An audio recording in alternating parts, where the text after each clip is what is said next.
hay otro personaje, aparte de Pablo, que en vida fue llevado al cielo. Muchas veces cuando hablamos de Corintios, pensamos que solamente Pablo es un personaje que en vida fue llevado al cielo. Sí, hay un personaje que es el único, los únicos en la Biblia, fuera de ello no existe. Así que si vas a encontrar, si tú googleas o buscas en internet por diferentes medios, vas a encontrar personas que dicen, yo viajé al cielo, yo conocí el cielo. Y eso es falso, eso es mentira. El único que puede llevarte al tercer cielo, que es donde está Dios, nuestro sistema se divide en tres cielos. El primer cielo donde estamos, el segundo cielo fuera de la exosfera, creo que es el término, más allá, y el tercer cielo es donde habita Dios. Y el único que puede llevarte ahí es el Señor. Y solamente en la Biblia encontramos estos dos personajes revelados. Y en primer lugar lo encontramos a Pablo llevando al tercer cielo. ¿Recuerdas en Corintios cuando él dice, no se me permitió contar lo que estaba ahí, decir lo que escuché ahí? A diferencia de él, a Juan se le dice, oye, escribe lo que estás viendo. Sí, tú sí, tienes que escribirlo. Y es otro de los personajes que está en el tercer cielo. Así que el libro de Apocalipsis se divide en tres: las cosas que viste, las cosas que fueron, las cosas que son y las cosas que han de ser.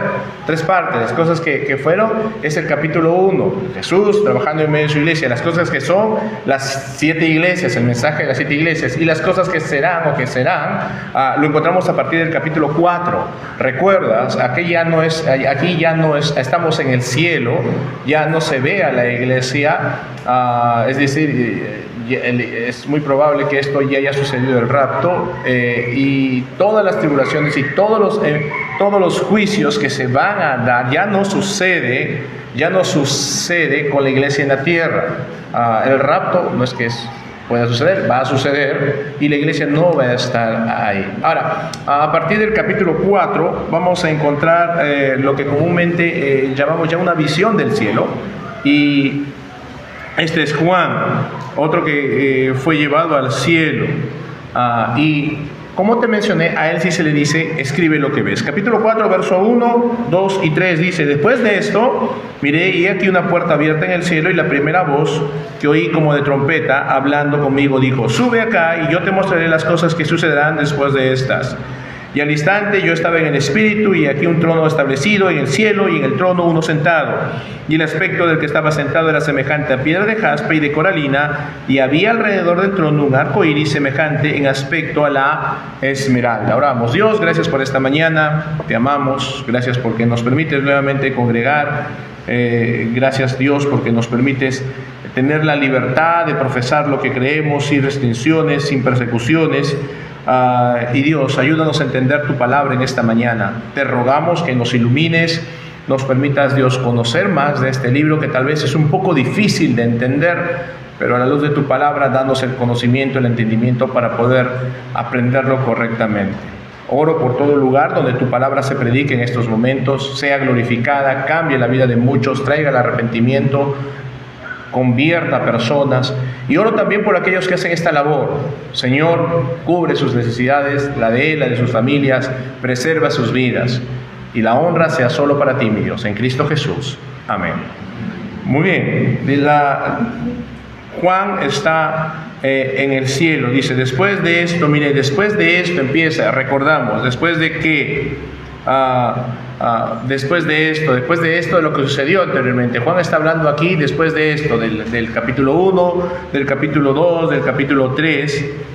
Es la segunda revelación que se le da a Juan aquí, y va a haber continuas revelaciones, y siempre va a empezar con esta frase, después de estas cosas. Ahora, suceden 2 veces después de estas cosas en el verso 1 del capítulo 4, una vez al principio y otra al final. Dice, después de estas cosas, o después de esto, miré. ¿Qué cosas? Después de las cosas que acaba de experimentar, la tremenda visión de Cristo del capítulo 1 y las cartas a las 7 iglesias, capítulo 2 y capítulo 3. Después de estas cosas, después de que Cristo ministró su iglesia, y después de que Cristo ordenó o envió estas cartas a su iglesia, después de estos 3 primeros capítulos, ahora voy a experimentar lo que estoy a punto de escribir. Y miren lo que dice, después de estas cosas, después de estas, en la parte final, la parte último del versículo es un poco diferente, porque dice lo siguiente: y la primera voz que oí como de trompeta hablando conmigo, sube acá y yo te mostraré las cosas que sucederán después de estas. Sube acá y yo te voy a mostrar. Entonces, aquí ya no está la cronología de Juan. En primer lugar, sí está la cronología de Juan. Después de estas cosas, Juan dice, después de estas cosas, después de lo que pasé en el capítulo 1, después de lo que pasé con la carta de las 7 iglesias, ahora la cronología de quién es, de parte de Dios, después de estas cosas. Entonces, Dios está diciéndole a Juan, después de las cosas sobre las que acabas de escribir, entonces vendrán otras más. Juan acaba de escribir su visión del capítulo 1, acaba de escribir las 7 cartas, recordamos, entregadas por Cristo directamente, dictadas por Él. Ahora Jesús dice, después de estas cosas van a suceder otras más. Entonces, te recuerda lo que te dije la semana pasada, la palabra después de estas cosas se utiliza a lo largo del libro de Apocalipsis para marcar el inicio de una nueva visión. Eso nos va a ayudar mucho a entender el libro de Apocalipsis. Cada vez que encuentres después de estas cosas, es el inicio para una nueva visión, algo nuevo que se le está revelando a Juan. Y normalmente siempre inicia así: después de estas cosas vi, después de estas cosas miré. Lo encontramos en el capítulo 7, en el capítulo 15, en el capítulo 18, capítulo 19, para tener una nueva visión de lo que el Señor le está revelando. Entonces, Juan dice, después de estas cosas, después de las primeras visiones, el Señor me entrega otras. Ahora, tenemos aquí una transición del capítulo 2 y del capítulo 3 a que es la edad de las iglesias, como te mencioné, las cosas que encontramos en el capítulo 1. Ahora pasamos a las cosas que serán. Nos desplazamos del capítulo 2 y del capítulo 3, que es el tiempo de la iglesia, a este periodo que viene después de estas cosas, es decir, después del tiempo de la iglesia, después de la instrucción sobre la iglesia en la tierra. Ahora llegamos ¿a dónde? Al cielo. Las instrucciones que se dan en el capítulo 2 y en el capítulo 3 son instrucciones que se dan a la iglesia, ¿dónde? En la tierra, capítulo 2 y capítulo 3. Ahora llegamos ¿a dónde? Llegamos al cielo. ¿Y qué vamos a aprender? Vamos a aprender, hermanos, lo que está a punto de tener lugar, ¿correcto? Después de lo que encontramos en el capítulo 3 en adelante. Y algo muy particular, dice así: después de estas cosas vi una puerta abierta, ¿dónde? En el cielo. Y es un contraste con lo que Juan acaba de escribir versos atrás, 2-3 versos atrás. En el capítulo 3, verso 20, o sea, hace 2 versos atrás o 3 versos atrás, él dice que hay una puerta cerrada en la tierra. Una puerta de la iglesia que está cerrada aquí a Cristo, ¿ya? Donde Cristo está pidiendo la entrada. ¿Recuerdas capítulo 3, verso 20? Ahí nomás está: he aquí yo estoy a la puerta y llamo, si alguno oye mi voz y abre la puerta, entraré a él y cenaré con él y él conmigo. Ahora viene el contraste. En el verso 1 del capítulo 4 hay una puerta abierta en el cielo, es decir, lo que se describe como ¿qué? Como la morada de Dios. Es el lugar donde Jesucristo ascendió después de su resurrección. Entonces, esto lo encontramos en el capítulo 1 del libro de los Hechos y en otras secciones del Nuevo Testamento. Hechos capítulo 1, verso 10 y 11. Voy a leérselos por un momento. Capítulo 1, versos 10 y 11. Dice así: y estando ellos con los ojos puestos en el cielo, entre tanto que él se iba, he aquí que se pusieron junto a ellos 2 varones con vestiduras blancas, los cuales también le dijeron: varones galileos, ¿por qué estáis mirando al cielo? Este mismo Jesús que ha sido tomado de vosotros al cielo, así vendrá como lo habéis visto ir al cielo. Lo encontramos también en Hechos 3:21, Hechos 7:55 y 56, Romanos 10:6, Colosenses capítulo 3, verso 1, 1 Tesalonicenses 4:16. Podemos encontrar todas estas referencias, indican que Jesús ascendió al cielo, donde es la morada de Dios. Además, el cielo es donde Jesús ha estado, ¿qué cosa? Preparando lugar ¿para quién? Para nosotros, Juan 14, el Evangelio de Juan 14 nos dice que si yo me voy, iré y prepararé el lugar para vosotros, para que donde yo estoy, vosotros también estéis. A esto es lo que se refiere, este lugar. Entonces, durante el resto del libro de Apocalipsis, Juan pasa la mayor parte del tiempo, ¿dónde? En el cielo. Y es algo particular de este libro de Apocalipsis. Juan va a pasar la mayor parte del tiempo en el cielo. Hay momentos en que sus visiones, las visiones que Dios les permite tener, parece ser desde el punto de vista de la tierra, pero predominantemente son visiones celestiales. Bien, no son visiones desde la tierra, aunque pareciera que fueran. Son predominantemente, como les dije, visiones celestiales. Así que Juan está por primera vez elevado al cielo, y por el resto del libro pasará la mayor parte de su tiempo viendo la visión desde el cielo. Ahora, sigamos, verso 1. Después que fija sus ojos, ve la puerta abierta, dice: y la primera voz que oí, o la primera voz que escuchó. Él va a escuchar otras voces, y vamos a desarrollar eso en el libro. Por eso es que él dice: la primera voz que oí, o la primera voz que escuché, fue como sonido de trompeta hablando conmigo.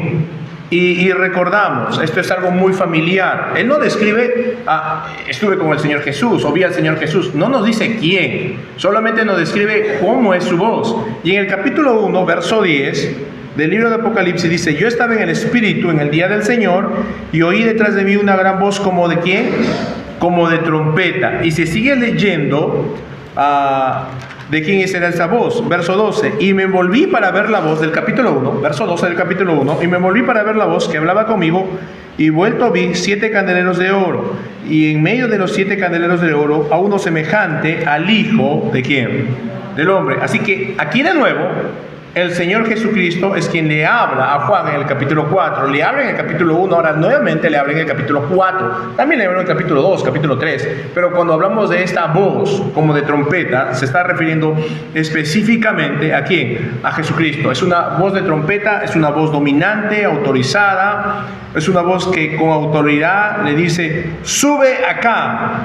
Y cuando el Señor Todopoderoso, el Señor exaltado, le dice: sube, pues bien, él simplemente, ¿qué es lo que hace? Sube para mostrarte las cosas que sucederán después de esta.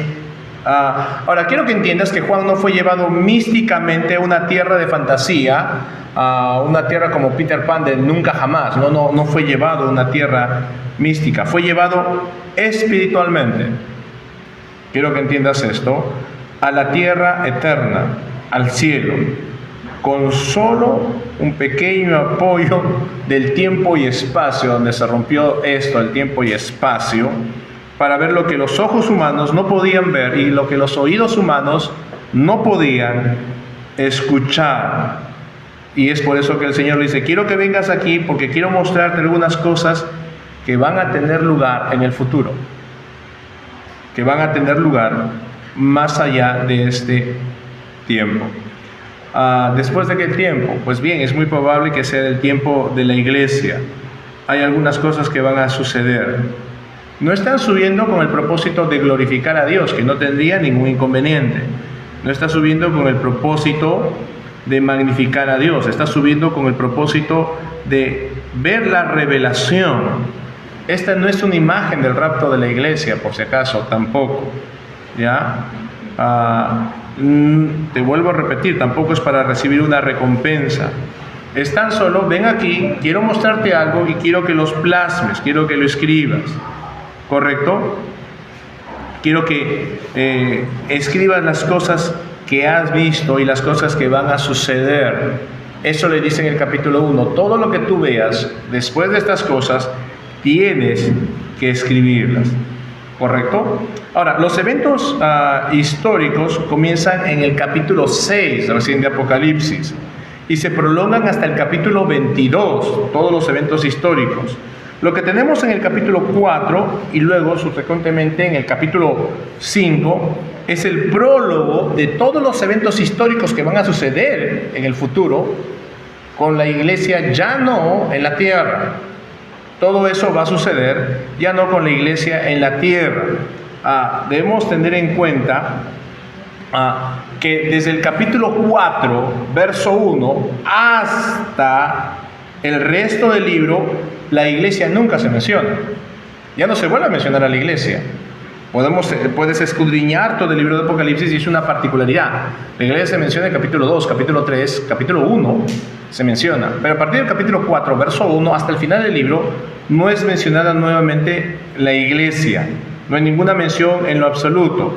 Lo que parece encajar con el hecho de que el Señor le va a mostrar a Juan cosas que suceden después de los asuntos relacionados con la iglesia. Es decir, todo lo que va a acontecer, la revelación futura, ya no tiene que ver con la iglesia, porque la iglesia está ¿dónde? En los cielos.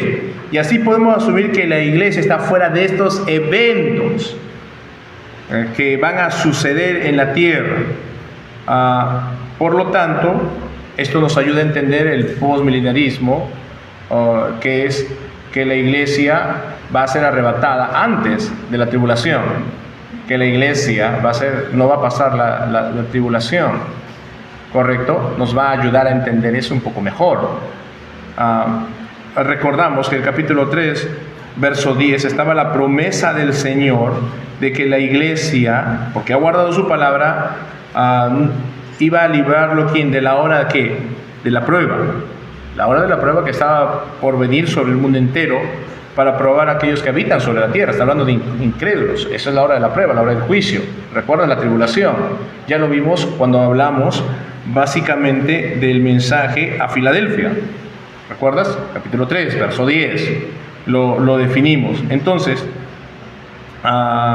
los capítulos 4 y 5 del libro de Apocalipsis tienes la escena en el cielo de lo que fluye el juicio futuro.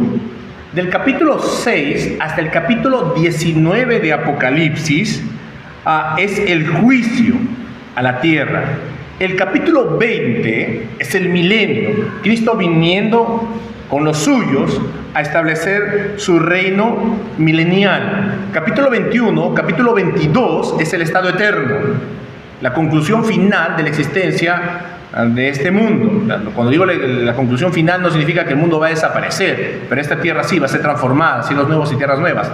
Pero son los capítulos 21 y 22, el estado eterno final. Entonces lo tenemos de esta manera. Capítulo 1, la revelación de Juan.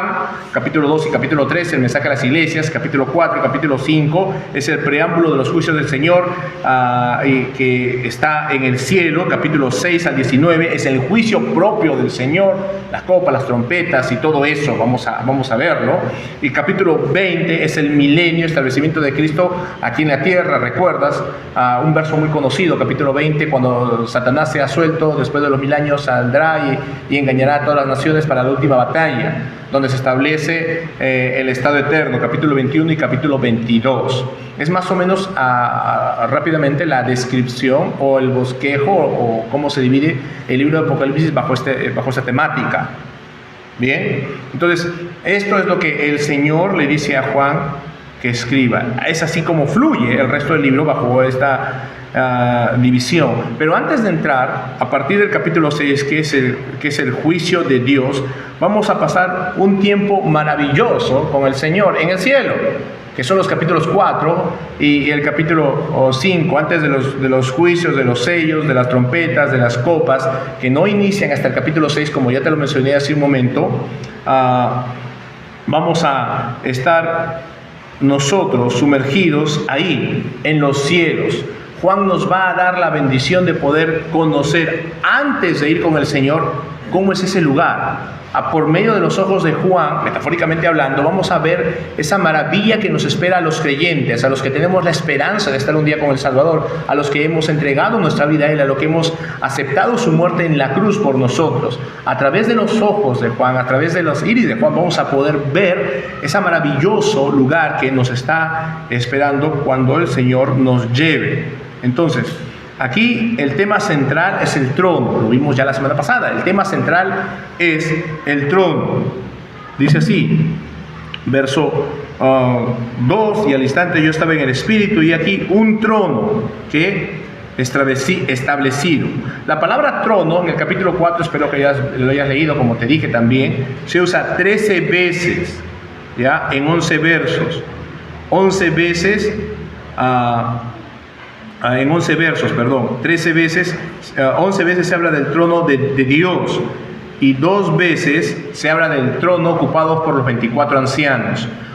De las 13 veces, 11 se refieren al trono de Dios, y las últimas 2 son los tronos de los ancianos que se mencionan, de los 24 ancianos. Ahora, la palabra trono en el libro de Apocalipsis, a partir de aquí, se usa 40 veces aproximadamente, dependiendo de la traducción que hayas tomado. La palabra trono se usa aproximadamente 40 veces.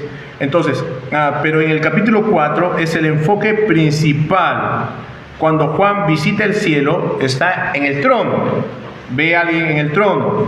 Lo vemos en el verso 2, dice, inmediatamente o al instante yo estaba en el espíritu y te dije, no fue de manera presencial en el espíritu, y no fue un éxtasis, sino algo especial por Dios. Y he aquí un trono establecido, ¿dónde? ¿Correcto? Primero una puerta abierta, él puede entrar, y ahora ve un trono, después de que escuchó la voz, después de la convocatoria del Señor, está recibiendo una revelación, y como te dije, no estaba en un éxtasis, estaba algo especial, estaba bajo el control del Espíritu Santo. Lo sacaron de la dimensión tiempo-espacio, por si acaso, y recuerdo lo que te dije, tal vez lo vemos la próxima semana. ¿Cuán rápido se puede llegar ¿hay algo más rápido que la velocidad de la luz? Estuve viendo un artículo y estaba escuchando a un científico mexicano que no hay nada más rápido que la velocidad de la luz, porque el empuje ya, la materia gravitacional, comenzó a explicar, no se puede. Y me hubiese gustado estar en sus conferencias, y dije, sí, hay algo más rápido que la velocidad de la luz. La presencia de un creyente cuando muere donde el Señor. Eso es más rápido que la velocidad de la luz. Rompe cualquier parte de la física. En serio. Científicamente, y sí, está comprobado que no hay nada más rápido que la velocidad de la luz. Humanamente, aquí, sí, pero Dios es más rápido que eso. ¿Te lleva al tercer cielo? Sí. Para llegar al tercer cielo, humanamente tendríamos que tener por lo menos, no sé, 300 años al viajar a la velocidad de la luz. 300 años para viajar a la velocidad de la luz. Pero Jesús, Dios te lo hace ¿cuánto? Así. Bueno, no soy zurdo, sí. No me sale. En un clic, nada más. ¿Correcto? Y esto es lo que Juan está haciendo. Está en la presencia de Dios. Y luego dice aquí uno que está en el trono. Ven el trono. Entonces, el trono es una soberanía universal. Alguien que controla todo el universo. Alguien que controla todo. Es Dios gobernando sobre todo lo que ha creado. Entonces, toda la historia escatológica, es decir, todo el evento futuro, a posterior, desde el capítulo 4 de Apocalipsis. O sea, escatología significa eventos del futuro. Todos los eventos del futuro, a partir del capítulo 4, se desarrollan saliendo del trono de Dios. Es decir, todo lo que se va a desarrollar, aún los juicios, a todo lo demás, desde el capítulo 6 al capítulo 19, se inicia todo desde el trono de Dios. ¿Te das cuenta? Todo lo que va a suceder en la tierra a partir del capítulo 6, las copas, las trompetas, los juicios me refiero, se inician desde el trono de Dios. ¿Qué me conlleva eso? ¿Qué me ayuda a entender eso? Que Dios tiene el control, que Dios controla todo el universo, que nuestro Dios, en quien creemos, nada se escapa de Él. Y eso nos ayuda ¿a qué?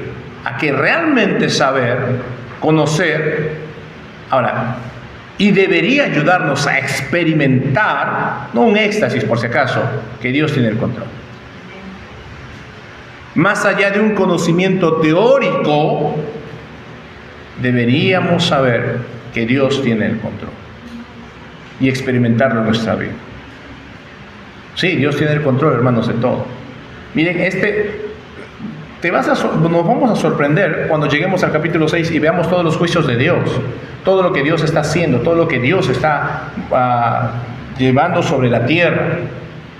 Y Él tiene un control de hacer todas las cosas, cosas que van a romper la física, la química, cosas que van a romper todo estereotipo, todo funcionamiento establecido bajo los cánones humanos, que hasta ahorita funcionan correctamente y está bien porque Dios los ha permitido que se funcionen así. Él lo va a hacer y va a saber que, ese es el Supremo.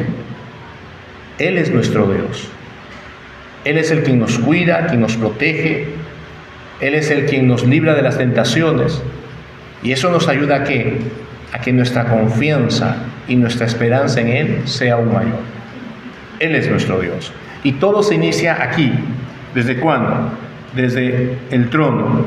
Y como les digo, tengan en cuenta que cuando hablamos de trono, no estamos hablando de un mueble. Sí, Juan dice, vi a alguien en un trono. No está hablando de que alguien, como te dije, está sentado aquí con una silla, la cual se puede mover o llevar o no sé, modificar. No, es un símbolo de gobierno. Cuando Juan habla de un trono, un símbolo de gobierno soberano y autoridad soberana. Es lo mismo que Isaías vio en el capítulo 6, cuando entró en el templo, tuvo una visión de Dios y vio a los Dios elevado en lo alto, sentado sobre un trono. Hubo una experiencia y él cayó muerto a sus pies.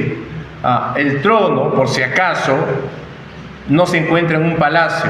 Humanamente pensamos nosotros, ¿dónde está el rey de Inglaterra? ¿Dónde gobierna? En el palacio de Buckingham. Y ahí está su trono, en el palacio. ¿Y dónde gobierna el rey de Holanda? De los Países Bajos. No es Holanda, estoy errado, el país no es Holanda. ¿Dónde gobierna? Es como decir, si decimos Holanda es como decir, ¿dónde? El país de Lima. Lima no es un país, Lima es la capital. O el país de Cajamarca. Cajamarca no es un país, es un departamento. Cuando decimos, por un mal concepto, decimos que Holanda es un país, estamos mal. El país es Países Bajos. Holanda son 2 provincias, 2 departamentos, por así, no sé cómo se ven ellos, pero el país es Países Bajos. ¿Dónde está el trono de Países Bajos? ¿Dónde está el trono de Francia? ¿Dónde está el trono del rey de España? ¿Y lo vas a encontrar dónde? En palacios, pero con Dios es diferente. Con Dios es suma y totalmente diferente. ¿Dónde está el trono de Dios? En un templo. El trono de Dios está asociado con el templo. ¿Por qué? Porque está asociado con la adoración. No solo con soberanía real, sino con está asociado, porque está en el templo, está asociado con santidad, está asociado con gloria, está asociado con alabanza y está asociado con adoración. Está en un templo. Capítulo 7, por favor, de Apocalipsis.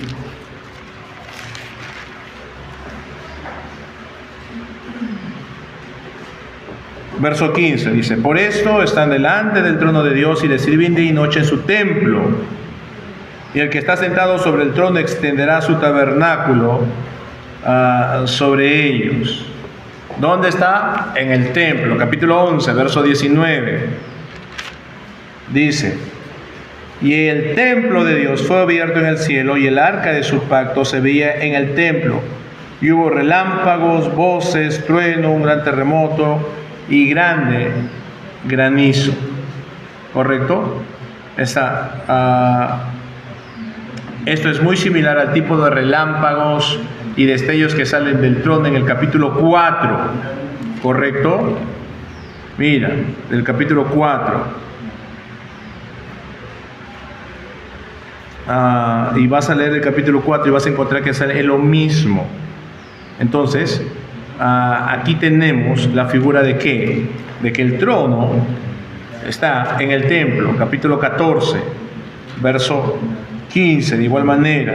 Y del templo salió otro ángel clamando a gran voz del que me estaba sentado sobre la nube: mete tu hoz y ciega, porque la hora de cegar ha llegado, pues la mies de la tierra está madura.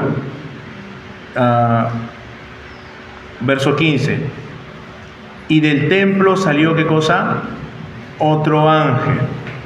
Es decir, y del templo salió otro ángel. ¿Dónde es esto? Del trono de Dios. Podríamos continuar mucho. Capítulo 15, verso 6. Y del templo salieron los 7 ángeles que tenían las 7 plagas, vestidos de lino. Es decir, de la presencia de Dios mismo. Y podríamos avanzar más. Verso 8 del capítulo 15. Y el templo se llenó de humo por la gloria de Dios y por su poder, y nadie podía entrar en el templo hasta que se hubiesen cumplido las 7 plagas de los 7 ángeles, etc.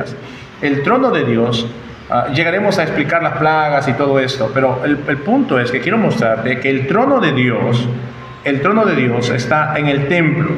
El trono celestial está en el templo celestial, la morada de Dios, donde no solo es un soberano a temer, sino que es un Dios santo para ser adorado.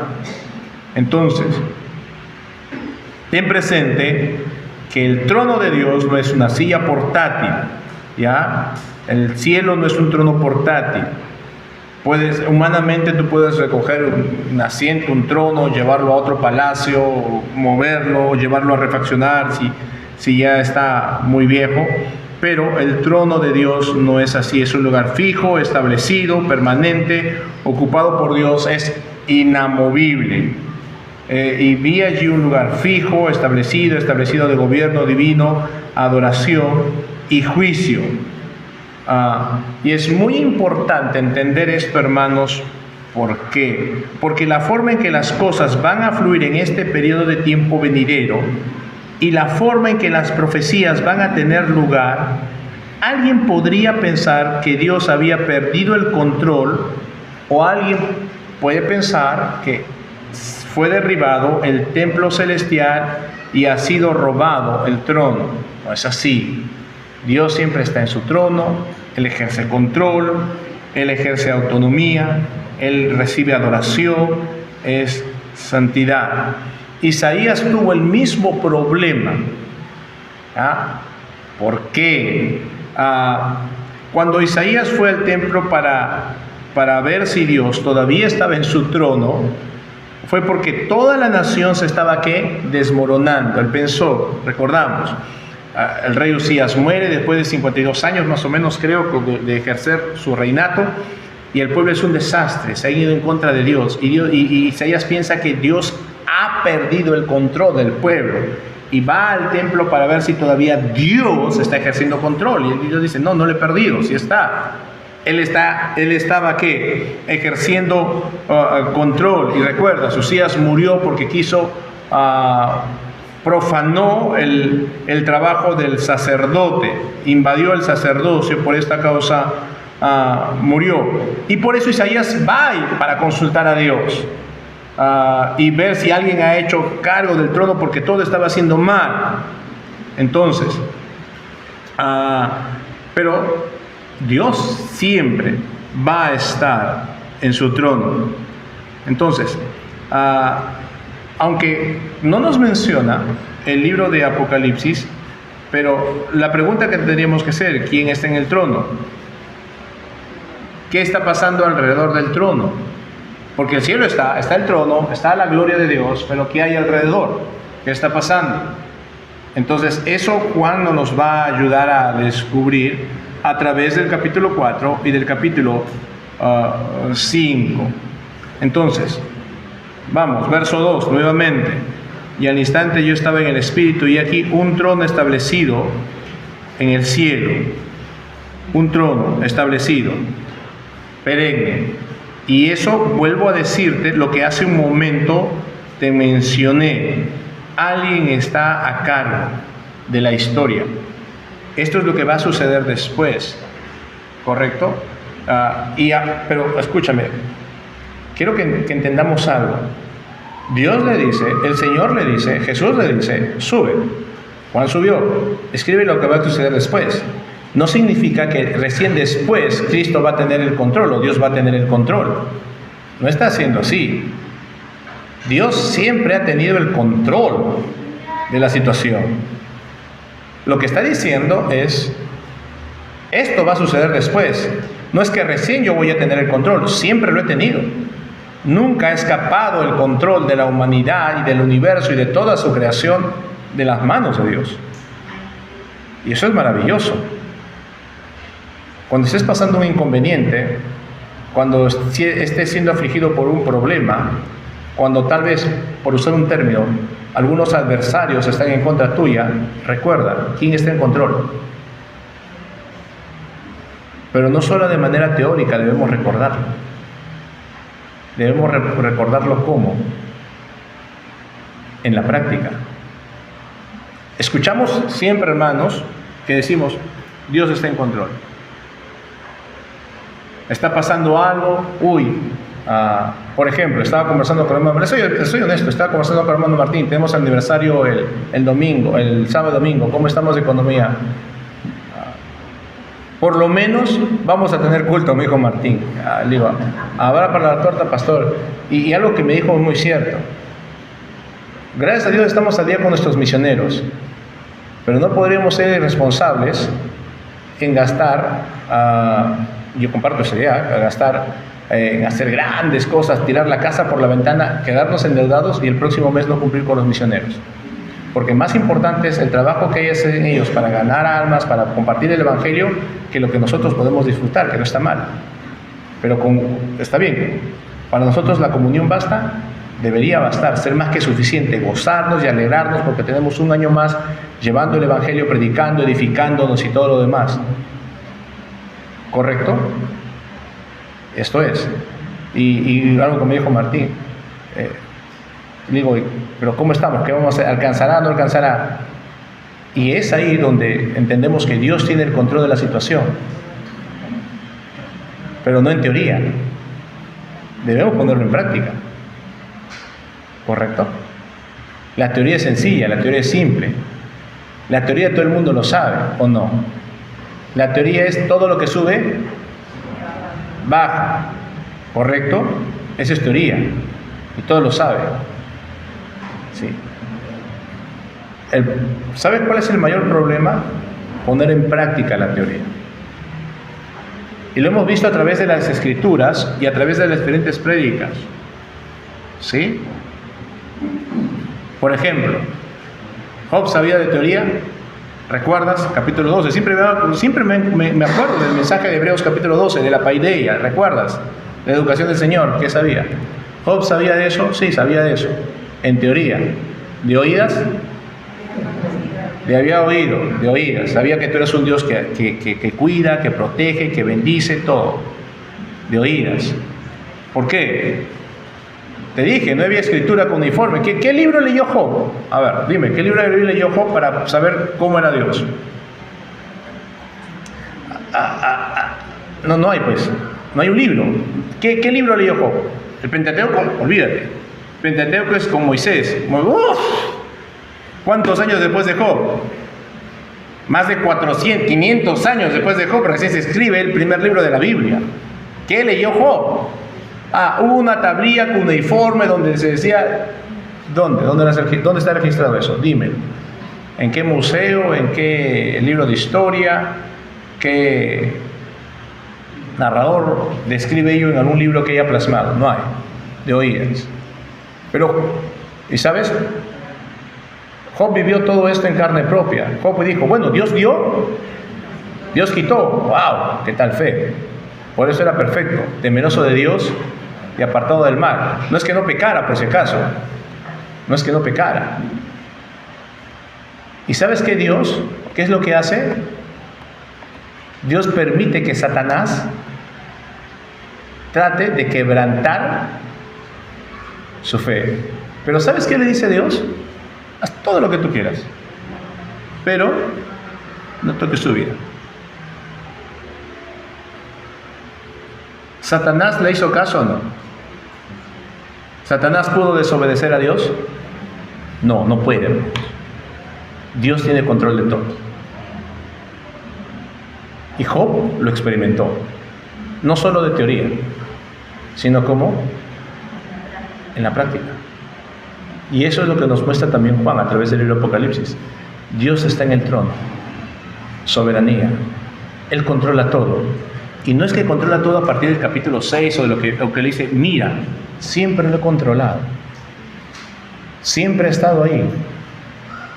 Simplemente quiero que escribas lo que va a acontecer en el futuro. Y que nada escapa de mis manos. Yo tengo el control. Lo he tenido, lo tengo y lo tendré. Aunque para Dios es un eterno presente, siempre lo tengo. Nosotros somos los que somos temporales, Dios es atemporal. Dios no se rige por el tiempo, tú y yo sí.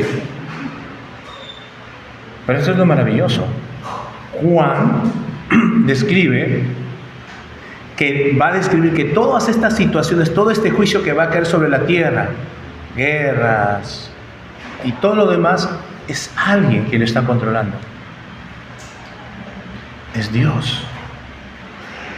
Y que tal es su control que no va a permitir que nosotros, sus hijos, experimentemos todas estas cosas. ¿No es maravilloso? ¿No es sorprendente? Así que, hermanos, debe dejar de ser un cliché. Estoy pasando esto, no te preocupes, Dios está en control. Una palmadita en el hombro. No debe ser así. Si lo das de corazón, con ánimos, está bien. Pero no es simplemente un cliché, es verdad, es real. Dios está en control. Nada sucede si Dios no lo permite, si Dios no da visto bueno. Y Dios tiene un control y sobre todo un propósito.